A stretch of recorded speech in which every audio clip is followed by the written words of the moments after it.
सदी के, तो ये 14वीं 15वीं सदी के है, जिसको आप उल्टा कह देते हैं।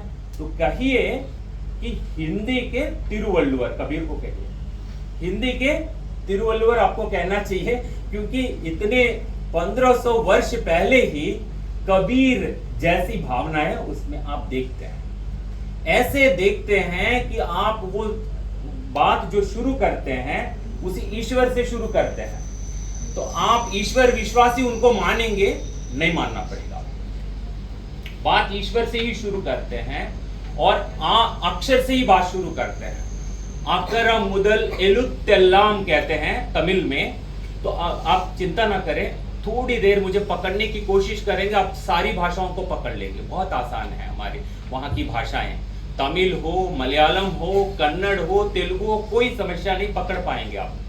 तो अकर अक्षर मान लीजिए, अकर मुदल, मुदल मतलब मुदल आरंभ से, एलुत्तेल्लाम एलुत मतलब लिखावट, पढ़ाई है ना, लेखन शुरू हो जाती है। वैसे ही जो पूरी सृष्टि जो है ईश्वर से शुरू होती है, वहां बात करते हैं। आप कोई भी ले लीजिए, पुराण ले लीजिए, बाइबल ले लीजिए, गीता ले लीजिए, कोई और ग्रंथ ले लीजिए, उसमें सृष्टि की बात से ही बात शुरू होती। किसने सृष्टि की है, कौन किसके बाप है, सारी बातें आ जाती है। तो उसमें तिरुवल्लुवर ने 1330 दोहे नहीं कहूंगा मैं, कारण दोहा थोड़ा लंबा है, उससे भी छोटा, मतलब कुरल जो है एक छंद है, तो जिसका आकार पहली पंक्ति में 4 शब्द होंगे, 4 शब्द, और दूसरी पंक्ति में 3 शब्द होंगे। ये उसका छंद का आकार है, ठीक है। मतलब 4 शब्द और 3 शब्द वाला जो पद्य है उसको कुरल कहते हैं। ये आपके मतलब कबीर के दोहों से भी छोटे पद है, और ऐसे पद कबीर जितने पद भी उन्होंने नहीं लिखे, केवल 1330 पद ही लिखे हैं। निश्चित है, संख्या निश्चित है। और आपको बड़ा आश्चर्य ये होगा, वहां ईश्वर विश्वासी कहें और अविश्वासी कहें, ईसाई कहें, मुसलमान कहें और कोई कहें, आप तथाकथित जो भी जाति गणना भी कर लीजिए, आप चाहे तो एक सर्वेक्षण कर लीजिए, चाहे तो मैं कह रहा हूं ये आप लिख लीजिए, क्योंकि अभी भारती जी ने जितने नाम संतों के गिने हैं, पता नहीं यहाँ के मराठी घरों में कितने घरों में उन संतों की वाणियां पड़ी है। निश्चित तौर पर मैं कहता हूं, आप आइए तमिलनाडु, तमिल प्रदेश में आइए, किसी गांव में जाइए, एक 50 घर का सैंपल ले लीजिए, निश्चित तौर पे उसमें 50% से ज्यादा घरों में तिरुवल्लुवर की वाणी मिलेगी। मतलब गीता से बढ़कर तिरुवल्लुवर की वाणी सुरक्षित है, वो उनकी वाणी में भी सुरक्षित है। मतलब लोग सहजतः बोलेंगे। ये स्थिति न केवल तिरुवल्लुवर की है, मैं बाकी जो नाम लेने जा रहा हूं ताकि पहले ही वो नाम ले लूं, बच सकता हूं, समय भी बचा सकता हूं। एक तेलुगु प्रदेश के वेमना का नाम लेना चाहता हूं, वो अंतिम मान लीजिए, कारण शुरुआत मैंने पहली सदी कहा, फिर अंतिम जो है 17वीं सदी तक। और एक नाम भी मुझे लेना है, क्योंकि सबसे आधुनिकतम भाषा जो दक्षिण में मानी जाती है वो मलयालम है। वहां नारायण गुरु का भी नाम मुझे लेना है, जो 18वीं 19वीं सदियों के बीच के संत थे। और संत परंपरा पर बात करते हुए कल आचार्य सदानंद जी ने जो बात कही, विशेषकर वचन साहित्य को लेकर, और कन्नड़ में वचन साहित्य परंपरा या शरण साहित्य परंपरा जो है, उस परंपरा में भी इतने सारे भक्त आएंगे, किनके नाम ले किनके नाम ना ले, लेकिन एक बड़ा नाम आता है बसवेश्वर का, उनका लेना है। और उसमें मतलब उसी परंपरा में एक और बड़ा नाम, एक सर्वज्ञ का मैं लेना चाहता हूं, छोटा सा, बस एक छोटे से उदाहरण के साथ मैं अपनी बात रखना चाहता हूं। और कबीर की जो बात है, आप भक्ति कहिए या प्रेम कहिए, तो कबीर की जाति की भी बात होती है। जिन्होंने कहा जाति न पूछो साधु की, उनकी जाति की बात से ही हम शुरू करते। कोई भी इतिहास की पुस्तक दिखा दीजिए जहां उनकी जाति का उल्लेख ना हो, है उनको कहते हैं आप बुनकर कहते हैं, जुलाहा कहते हैं, या खरगा चलाने वाला, कुछ भी कहें आप, उसी जाति के फिर से वहां भी जाति आ जाती है। मतलब तिरुवल्लुवर भी बुनकर थे।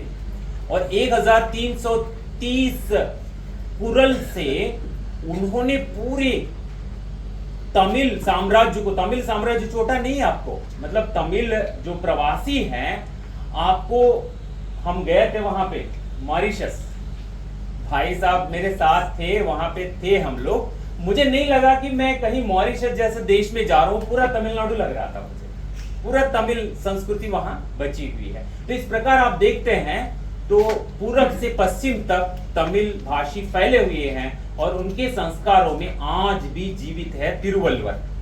तो ये तिरुवल्लुवर की भी वही लोक मंगल की भावना रही जो कबीर की भावना रही है, और जोड़ने की प्रवृत्ति उनके भी रही है, और अहिंसा से, क्योंकि आप जिस भारतीय ज्ञानपीठ की बात करते हैं, भारतीय ज्ञानपीठ की एक पुस्तक है तिरुकुरल, अनुदित, मतलब उसमें अनुवाद, उससे मैं विभेद करता हूं, कारण उसमें गद्यानुवाद है, पद्यानुवाद छोटे पद्य का उन्होंने थोड़े लंबे अनुवाद कर दिया, गद्यानुवाद कर दिया, और उसकी भूमिका जरूर पढ़िए। उसमें यह दावा किया जाता है कि तिरुवल्लुवर जैन थे। आप यहां जाति धर्म कहना ही नहीं चाहिए, तो संप्रदाय है, ये सारे संप्रदाय है, तो उनके साथ जोड़ते हैं, तो वो खुद को किसी से जोड़ते ही नहीं है। तिरुवल्लुवर स्वयं ऐसे हैं, तो मतलब वो भी बुनकर थे, मैंने कहा। अब आप देखिए बाकी जितने भी आप देखते हैं, तो उनकी मतलब जब हम देखते हैं जो तत्व हम कबीर के तत्व दर्शन में या दर्शन में जो देखना चाहते हैं, तो वो सारे तत्व जो शंकराचार्य के अद्वैत से बात यदि शुरू करें, तो वहां पे ब्रह्म और जीव में जो अंतर नहीं करना चाहते वो अपने अद्वैत से, तो वो भावना जो कबीर में उतरी थी, वो भावना उससे पहले भी थी, उसके बाद भी थी। मतलब जो भावना पहले से थी उसी भावना को लेकर शंकराचार्य हमारे सामने आ गए। तो फिर आप तमिल की भक्त परंपरा को लेकर बात कीजिए, जिसमें ऐसे ही संत जो मिलते हैं, यहां तक कि आप सब जानते हैं वहां पे जो भी आपको आलवार संतों की बात होती है 12 और नायनमार जो भी 64 की बात होती है, इनके अलावा कई सारे ऐसे संत हैं जिनकी कई दृष्टियों से कबीर से तुलना की जा सकती है, लेकिन तुलना हम नहीं कर पाएंगे, कारण बहुत समय हमारे पास सीमित है। हाँ, इतना जरूर कहना चाहूंगा कि जिस तिरुवल्लुवर की बात हम कर रहे हैं, वे अहिंसा, शरीर श्रम और कई चीजों को लेकर वे करते रहे। और जैसे मैंने जिस कपड़े को पहना, मैंने जो पहना आपने भी पहना, लेकिन उसमें थोड़ा सा कपड़ा वेरिएट करना चाहता हूँ। गांधी जी जो चरखे से कहते थे, सियाराम शरण गुप्त की एक पंक्ति को मैं कोट करना चाहता हूँ, खादी के धागे धागे में अपनेपन का अभिमान भरा। गांधी जी ने उनके संबंध में कहा, वो अभिमान स्वयं मतलब अपने शरीर श्रम से कबीर जी ने भी भर दिया, और स्वयं हम पीछे चले जाएंगे तिरुवल्लुवर ने भी, तो उनके संबंध में कहा जाता है उनके अपने बुने हुए कपड़े ही वे पहनते थे। तो ऐसे मतलब वो श्रम साधक थे, और उनके मतलब ईश्वर प्रेम, सद्भाव या सद्गुण, धर्म और धार्मिकता, जैसे एक 2-4 पंक्तियों को लेकर एक आध उदाहरण मेरे सामने है, और कई सारे मतलब उनको यदि कबीर के साथ तुलना करें, या कबीर की भावनाएं, कबीर का दर्शन हम तिरुवल्लुवर की वाणी में देखने की कोशिश करेंगे, 1330 उनके जो कुरल है, आपको इतने सारे कुरल मिल जाएंगे कि जैसे मान लीजिए कि मोती माला के धागे को आपने तोड़ दिया, जो गिर जाते हैं, आप उठा लीजिए, जितनी बार उठाते जितनी मोतियां आपको मिल जाते हैं, तो उतने ही आपको उदाहरण मिल जाएंगे। लेकिन सीमित एक उदाहरण मैं लेना चाहता हूं, जैसे मैंने उदाहरण पहले ही लिया था, अकर मुदल आदि भगवान मुदट्रे उलगु, उलगु मतलब संसार, दुनिया, ये दुनिया उसी आदि भगवान के सामने है, मतलब एक छोटी सी चीज है जिसमें हम लोग हैं। तो मतलब पूरे ब्रह्मांड की बात से शुरू करते हैं, तो वहां तो 4 बिंदु को लिया है मैंने। एक तो दैवत्व मतलब देवता के प्रति जो सम्मान है, दैवी भावना के प्रति जो सम्मान है, दूसरा नैतिक आचरण के प्रति जो लगाव है उनका, और तीसरा निस्वार्थ श्रम जो करते हैं, स्वार्थ मतलब अपना पेट भरना है इसके लिए श्रम करूं, ऐसे नहीं थे। कल मैं देख रहा था यहाँ पे हम लोग आए थे, हम कहाँ के बड़े विद्वान थे, ऐसे ही आ गए थे। हाँ, विद्वान तो है यहाँ पे, भालचंद्र जी है, जैसे शाही साहब है, ऐसे तो है। मैं तो एक छोटा बालक हूँ, तो हाँ बाल तो पके हैं, आप लोग फिर ऐसा ना। लेकिन डॉक्टर रीता कुमार जी हमारे लिए कुर्सियां उठा के ला रहे थे, मुझे तो बहुत शर्माने लगा। मैं यहाँ देखिए, ये इस श्रम में आप किस बात को देखेंगे, तो ये जो निस्वार्थ श्रम की बात तिरुवल्लुवर की वाणी में आपको मिल जाती है, वो मैंने इनमें देखी। तो वही श्रम की भावना जो है आप कबीर में देखेंगे, और अंतिम जो है उसी ज्ञान की खोज। मतलब एक 4 पंक्तियों को मैंने लिया, 4 बिंदुओं को लिया, उसके आधार पर तो 2-4 ही उदाहरण लिया। चिंता न करें कि आपको भाषा समझ में नहीं आ रही है, क्योंकि मैं हिंदी में ही बोल रहा हूं। मलर मिशय, यहां मलर मतलब फूल, मलर कहते याद रखिए। कोई भी नाम भी मिल जाएंगे आपको, यहाँ पे तमिल भाषी कोई आए हैं, उनके नाम, बहुत लोगों के नामों में मलर होता है, मलर का मतलब फूल है। तो मलर मिशय ये गिनान मनाड़ी सेरंदर नील मिशय नीडुवाल वार। तो मतलब जो ईश्वर के महिमा में जो चरण हैं उससे जुड़े हैं, अर्थात ईश्वर के प्रति उनका समर्पित भावना है, और उनकी जो आत्मीय भावनाएं, मतलब उनकी भावनाएं कैसे हैं, मतलब अच्छे मन के अच्छे फूल जैसे हैं।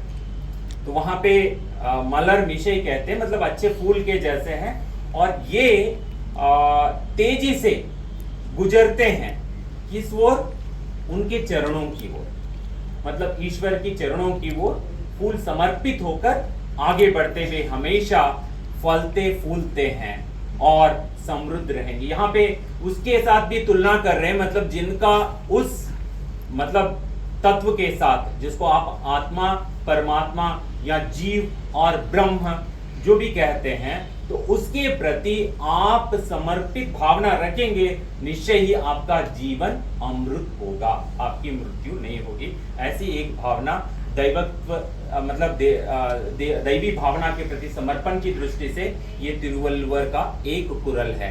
तो इसमें 4 ही शब्द थे, और ऐसे अब आप पकड़ने की कोशिश कीजिए। 4 शब्द पहली पंक्ति में, दूसरी पंक्ति में 3 शब्द क्या है। तो एक मैं नैतिक आचरण के संबंध में उनका एक कुरल संख्या, ये भी देखिए जैसे बाइबल के, हम लोग जहाँ रुके हैं, हमें राकेश जी और इन लोगों ने जहाँ रुकाया वो YMCA है, तो वहां पे हम देखते हैं हर जगह कुछ लिखा है, जैसे यहाँ लिखे हैं, लेकिन आपने कोई नंबर नहीं लगाया, उन लोगों ने नंबर भी लगा के रखा। मतलब बाइबल में ये पंक्ति किस अध्याय में, किस वचन में है। तो उसी प्रकार ये आज भी निश्चित है कि हिंदी में तो ये परंपरा निश्चित नहीं है कि मतलब आप साकी शब्द रामायणी में कौन सा निश्चित संख्या, वो नहीं है। हमारे पास सबसे बड़ी समस्या ये आती है MA के BA के सिलेबस में, कबीर के दोहा संख्या 100 संख्या ऐसे देने से मुश्किल है, लेकिन तिरुकुरल में ऐसा नहीं है। आप, मैं जैसे 21वां कुरल जो कह रहा हूँ, निश्चित तौर पे 21 का ही है, कि कोई भी बोल सकता है दुनिया में। आप चाहे तो कुरल 21 डाल के देखे, यही होगा, ठीक है, गूगल करने से भी। तो वहां पे ओलुकत्तु नीतार पेरुमई विलुपत्तु वेंडुम पुनवल तिनिवु। समझ में नहीं आया, इसकी चिंता ना करें, उसी की बात मैं हिंदी में कर रहा हूं। मतलब सभी जो ग्रंथों का उद्देश्य और लक्ष्य जो है श्रेष्ठता की ओर बढ़कर, मतलब उन लोगों को गुणवान बनाना ही उन ग्रंथों का लक्ष्य है। जो भी ग्रंथ है, हम जिस किसी ग्रंथ का नाम ले लें, इन ग्रंथों का उद्देश्य क्या है। जैसे कबीर जी भी स्वयं कहते पोती पढ़ी, लेकिन वहां जो कह रहे हैं उसका आशय अलग है, यहाँ जो कह रहे हैं उनका आशय अलग है। तो मतलब आप जितने सारे भी ग्रंथ पढ़ते हैं, लेकिन आपका आचरण ऐसा होना चाहिए जो शासक है उसके नियमों का पालन आप करें, मतलब शासन का पालन आप करें। तो मतलब राज्य के नियमों के प्रति आपका आचरण समर्पित होना चाहिए। इसके लिए करना क्या चाहिए, मतलब वो वहां पे देखिए त्याग की भावना, मतलब आप अपनी इच्छाओं को त्याग कीजिए, वो कहते हैं। और फिर निस्वार्थ श्रम के बारे में एक उदाहरण मैं देना चाहता हूं। इम्बम विलय्यान विनय विलयवान तंगेलीर तुम्बम तुड़ई तुंड्राम तून। तो ये कुरल 615 कुरल है। तो इसमें मतलब जो व्यक्ति सुख की इच्छा नहीं करता बल्कि श्रम की इच्छा रखता है, मतलब यहाँ पे श्रम निस्वार्थ श्रम की बात है। हम जो भी करते हैं वहां पे हम कोई इच्छा के साथ श्रम नहीं कर रहे हैं, श्रम इसलिए कर रहे हैं हम ईश्वर के प्रति समर्पित भावना के साथ श्रम कर रहे हैं। तो ऐसे व्यक्ति अपने समाज के प्रति, अपने लोगों के प्रति एक बड़ा खंबा बन जाएगा। खंबा बन जाएगा मतलब रोड़ा नहीं, आधार बनेगा, आधार स्तंभ बनेगा, और वो उनकी सहायता के लिए, उनकी मदद ही उनकी परिश्रम की प्राथमिकता है। मतलब जो श्रम करता है उसकी प्राथमिकता वही है कि मैं दूसरों परायों का हित करूं। तो उनका मतलब उनके दुखों को हरने के लिए मैं उनके लिए एक सहायक तंत्र बन जाऊं और उनके जीवन में स्थिरता मैं प्रदान करूं। मान लीजिए ये गिर रहा है, हम क्या करते हैं, बीच में जाके खंबे को लगा देते ताकि छत खड़ा रहे। तो वैसे ही तो यहाँ उदाहरण बता रहे हैं। अंतिम जो मैंने बिंदु लिया है वो ज्ञान की खोज, क्योंकि आप जो अपने कबीर दास को ज्ञान मार्गी शाखा के प्रवर्तक के रूप में आप मानते हैं, तब तो ज्ञान की खोज को लेकर तिरुवल्लुवर का एक कुरल है, वो दूसरा ही कुरल है, ज्यादा दूर नहीं गया मैं। तो वहां पे कुट्रनाल आय पेनेन गोल वॉल रिवन नट्राल तोलर एनिन। यहाँ पे देखिए एक्चुअली तमिल में आपको जरूर ये ध्यान देना है। आप देखिए अक्षर जो है वहां पे का खा ग गा, बहुत आसान है। आप तमिल सीखना है आज शाम तक सीख सकता है, इतना आसान इसलिए है। का खा ग घा, इतनी ध्वनियों के लिए एक ही अक्षर है, इतना आसान है।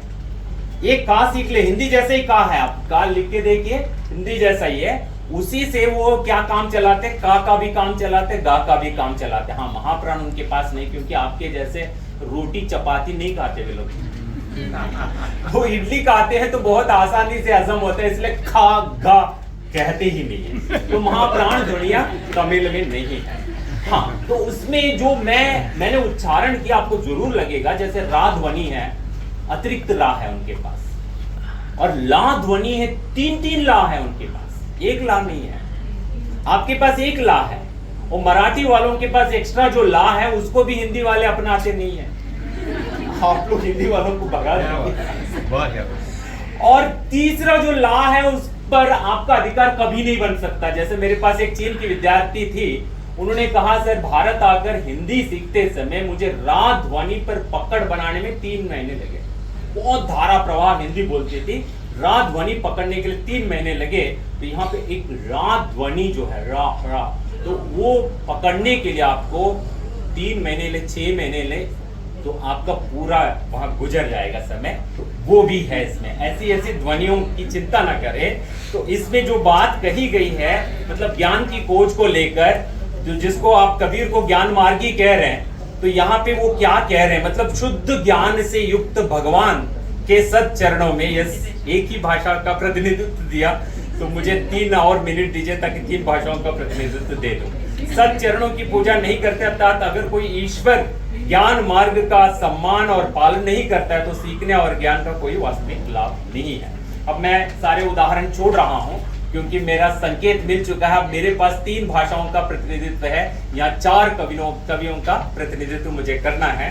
तो मैं सीधा ही नर नारायण के पास जाऊं, क्योंकि बगल में ही केरल है, और तमिल और मलयालम जो है दोनों सगनी है, ठीक है। और मलयालम में ऐसी स्थिति नहीं है, मलयालम आसानी से नहीं सीख पाएंगे। और मलयालम से बड़ी समस्या है, वो नाटक लिखते हैं तो टा है लेकिन बोलते नाटक, कई लोग करते हैं। तो यहाँ पे नारायण गुरु का नाम तो सबसे अंतिम नाम ले लिया, 1ली सदी के बाद में चला गया, क्योंकि बीच में मुझे बैठने के लिए कहा जाता है तो अंत तो करूं। तो वहां पे तो नारायण गुरु की जो भावनाएं हैं, वास्तव में केरल में जाति प्रथा को लेकर आप जाएंगे, अभी भी कह रहा हूं। बाकी में तो काफी कुछ तो चेंज है, बदलाव है, देखेंगे आप। अब वहां मंदिर में जाइए, सबसे पहले आपको खुलवा देते हैं, ये भी खोलना है, ये भी खोलना है, दोनों खोलना है। क्यों खोलने के लिए कहते हैं, कुछ तो धागा है कि नहीं देखते हैं, समझ गए? नहीं है, आपको जो प्रसाद दिया जाता है वो आपको ऐसा पकड़ना है नीचे, समझ गए? तो उसमें डाल दे, हाथ में देते नहीं, क्योंकि स्पर्श भावना, स्पर्श भावना, मैंने जो गांधी जी की स्पर्श भावना को लेकर बात की है, तो स्पर्श भावना देखिए, मैं तो गया, एक मेरी उतनी भक्ति नहीं है, मेरे दोस्त ले गए केरल में, ले जाते ही वहां पे क्या हुआ, एक मंदिर में उन्होंने कहा नहीं हाथ पसारो, ऐसा उसने ऐसा रखा था पहले, दे देंगे नहीं, उसने कहा नहीं ऐसा रखो, ऐसा तो रखा, जब उसने दे दिया तो ऐसा कर दिया नीचे, उनको बहुत गुस्सा आया।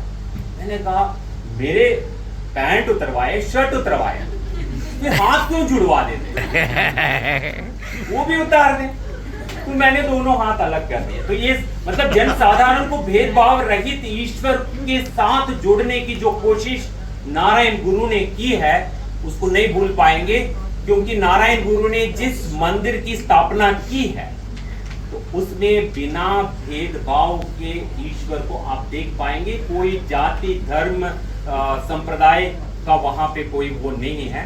तो चिंता ना करें। तो मैं आ गया कन्नड़ के पास, तुरंत कन्नड़ के पास है, क्योंकि बचा दूं तो अपनी मातृभाषा को बचा दूं। वहां पे दो नाम मैंने कहा, तो मैं एक उदाहरण से ही बात शुरू कर दूंगा, क्योंकि मानवता के पुजारी के रूप में, समाज सुधारक के रूप में और शरण परंपरा के बड़े दिग्गज के रूप में, वचन साहित्य परंपरा के दिग्गज के रूप में जिस बसवेश्वर को देखते हैं, तो ईश्वर लिंग के सामने जो बसव बैठता है, मतलब बाइल, तो वो कहते हैं कि अब सीधा मैं कन्नड़ की एक ही पंक्ति पढ़ूंगा, क्योंकि मैंने कन्नड़ में लिख लिया, मैं तो सारी लिपियां जानता हूं तो लिख लेता हूं उसी लिपि में।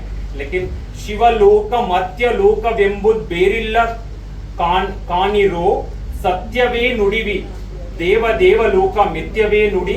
तो इसको बस वहां ये बताना चाहता हूं, उसका अर्थ बताना चाह रहा हूं। यहाँ पे सत्यलोक मत्यलोक के नाम से अलग कुछ नहीं है।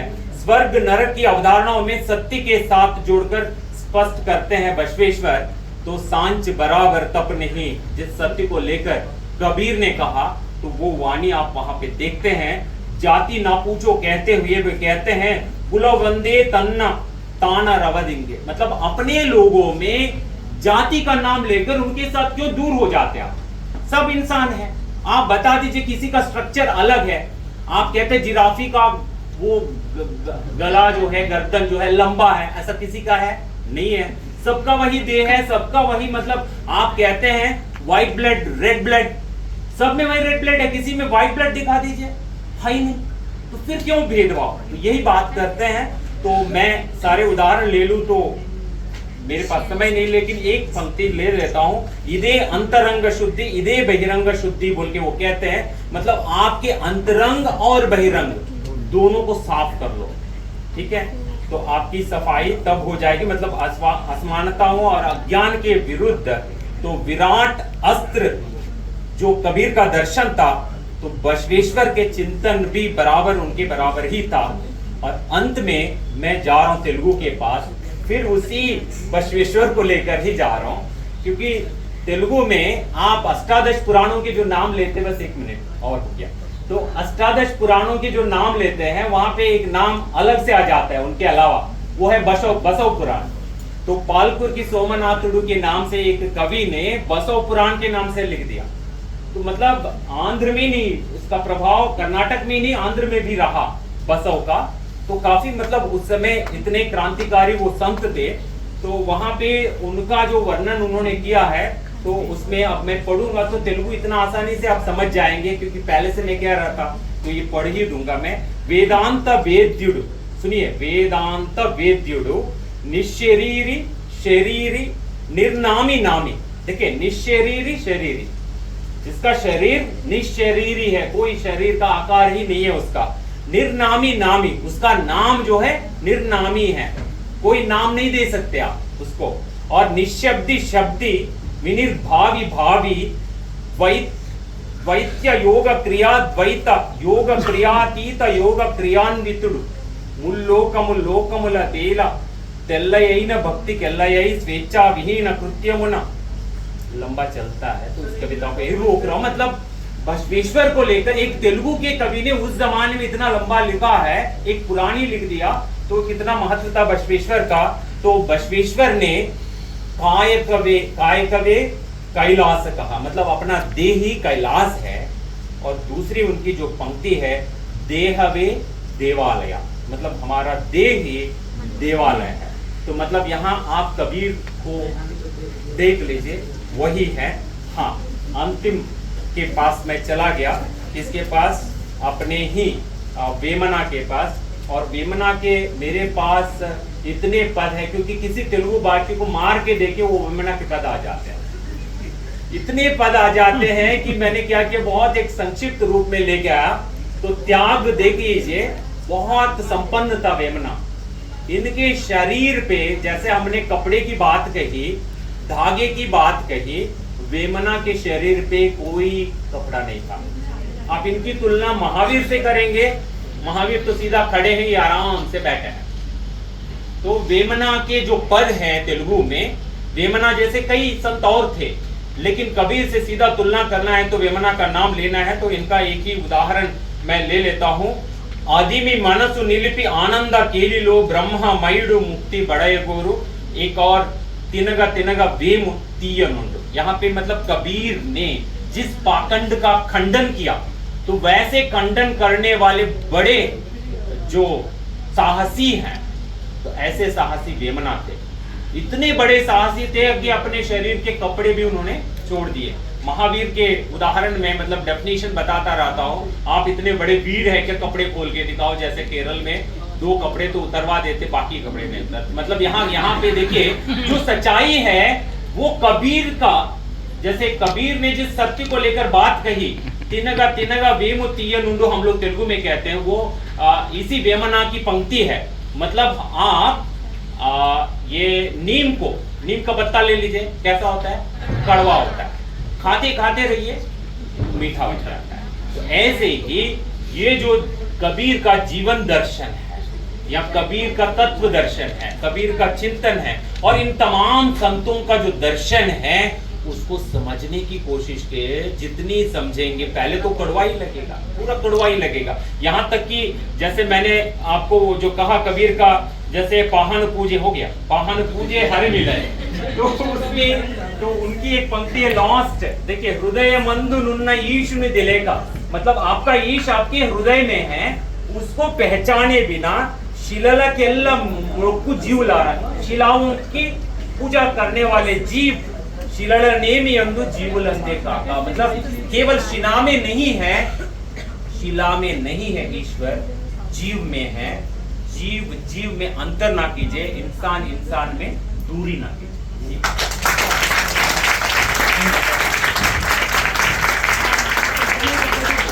मिनट का हुआ, बहुत बहुत धन्यवाद। 27 मिनट।